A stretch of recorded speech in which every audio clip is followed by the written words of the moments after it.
Bonjour à tous, bienvenue à cette dévotion.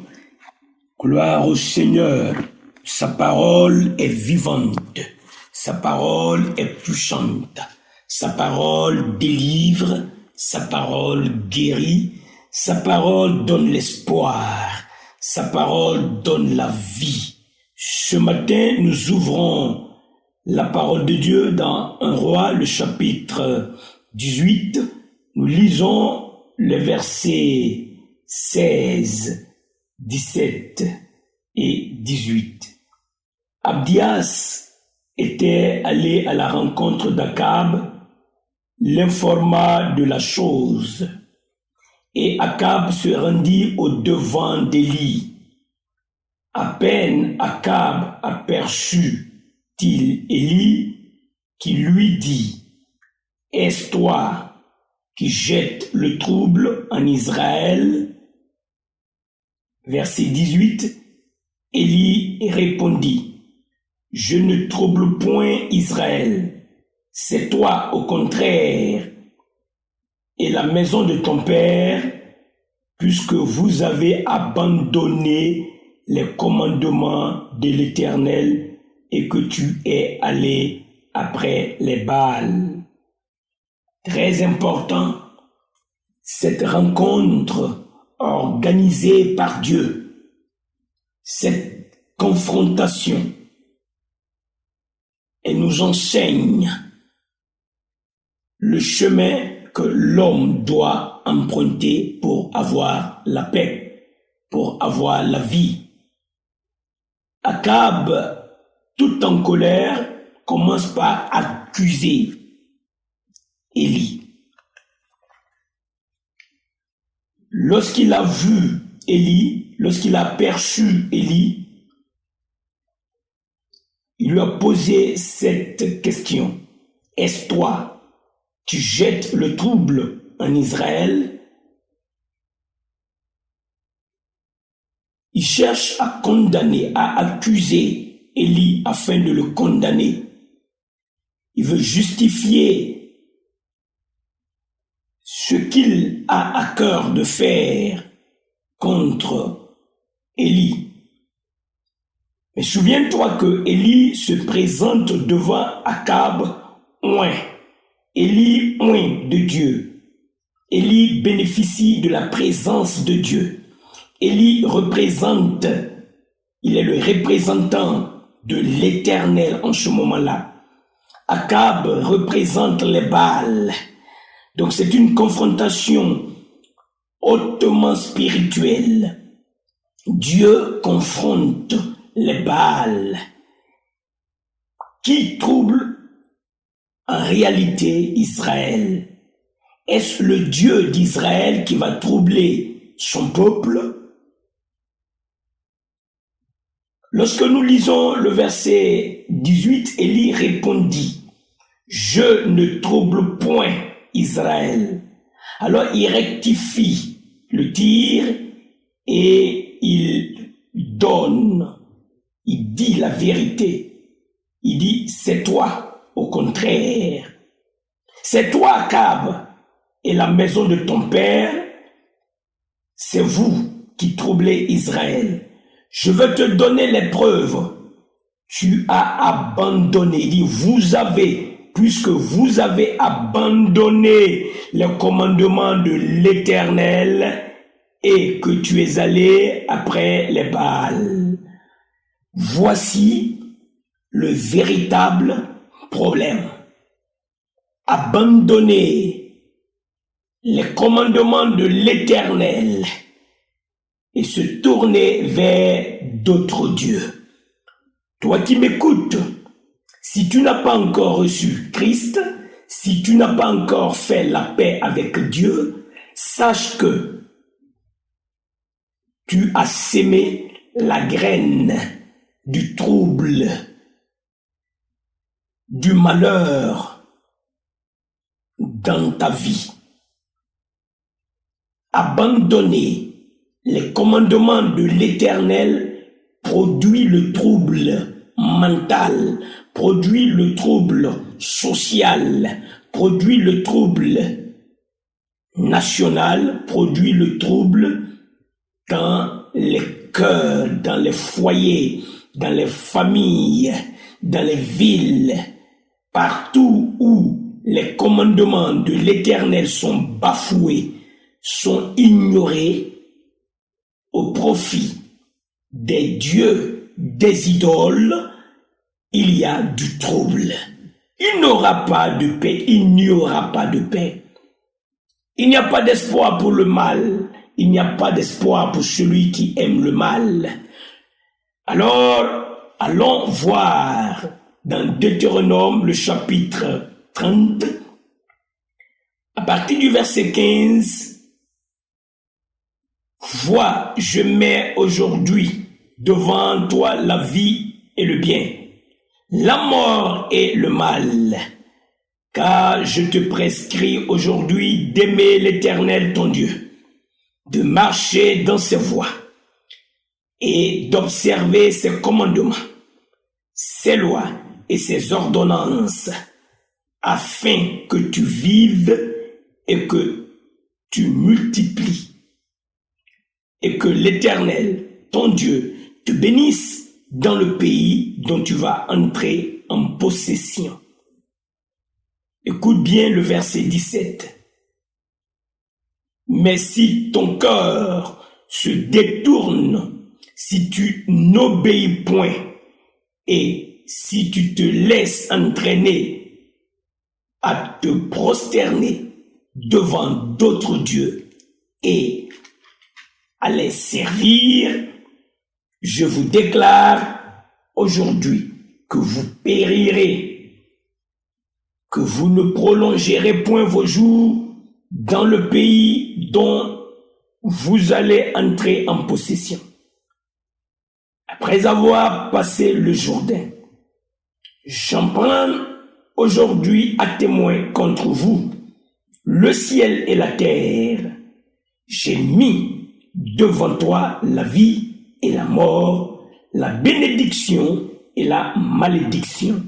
Choisis la vie afin que tu vives, toi et ta postérité, pour aimer l'Éternel ton Dieu, pour obéir à sa voix, pour t'attacher à lui, car de cela dépendent ta vie et la prolongation de tes jours. Et c'est ainsi que tu pourras demeurer dans le pays que l'Éternel a juré de donner à tes pères, Abraham, Isaac et Jacob. Très important, voici la déclaration que Moïse a faite. La vie et la mort, la malédiction et la bénédiction. Celui qui veut choisir la vie s'attache à Dieu en observant ses commandements, ses ordonnances et ses préceptes. Celui qui se tourne vers d'autres dieux, celui qui se détourne de Dieu et qui se tourne vers d'autres dieux pour les adorer, pour les servir, attire sur lui la malédiction, la mort. Et la parole de Dieu dit, vous périrez si vous abandonnez les commandements de l'Éternel. La colère de Dieu va s'enflammer contre vous. C'est pourquoi, toi qui n'as pas encore reçu Christ, il est temps que tu prennes une décision de choisir la vie afin que tu vives, afin que tu puisses avoir part avec les saints, afin que tu puisses participer à l'héritage des saints. Jésus-Christ est venu, il a versé son sang pour que cela soit possible. C'est pourquoi la parole de Dieu déclare, si tu peux confesser de ta bouche que Jésus-Christ est le Seigneur, est ton Seigneur, et que si tu peux croire dans ton cœur que Dieu l'a ressuscité des morts, tu seras sauvé. Alors, confesse de ta bouche aujourd'hui. Crois dans ton cœur que Jésus-Christ, le ressuscité, il est ton Seigneur. Akab ne l'a pas fait. Akab a abandonné Dieu. Il a abandonné les commandements de Dieu. Et il est parti se prosterner devant les Baals. C'est ce qui a provoqué le trouble en Israël. Élie, le prophète de Dieu, rétablit la vérité. Cette rencontre de confrontation, c'était pour que la vérité soit établie, afin qu'il y ait jugement et justice de Dieu. Alors, ce n'est que le début de la rencontre. Lorsque Élie a établi les faits avec les preuves, Akab était déjà battu, vaincu, puisque Dieu était du côté d'Élie, son prophète. Il donne la victoire à Élie. Alors Élie a le déçu, mais tiens-toi bien, avant la rencontre, selon les dires d'Abdias, Akab était prêt, il était sur le qui-vive pour détruire, pour tuer Élie. Mais quand il a aperçu Élie et qu'il a commencé par le menacer, par l'accuser, l'Éternel a mis les mots qu'il fallait sur les lèvres d'Élie et Élie a dit la parole. Élie a proclamé la loi de Dieu. C'est toi, Akab. C'est toi et la famille de ton père, la maison de ton père. C'est vous qui avez abandonné les commandements de l'Éternel. Alors la vérité n'est pas dans votre camp.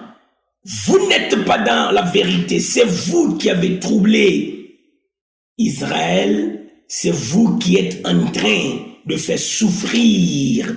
C'est par votre faute que le peuple est dans cette calamité.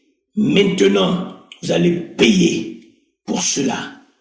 Il est important de souligner que quand Dieu est avec toi, il te donne sa puissance pour que tu puisses agir, pour que tu puisses le servir.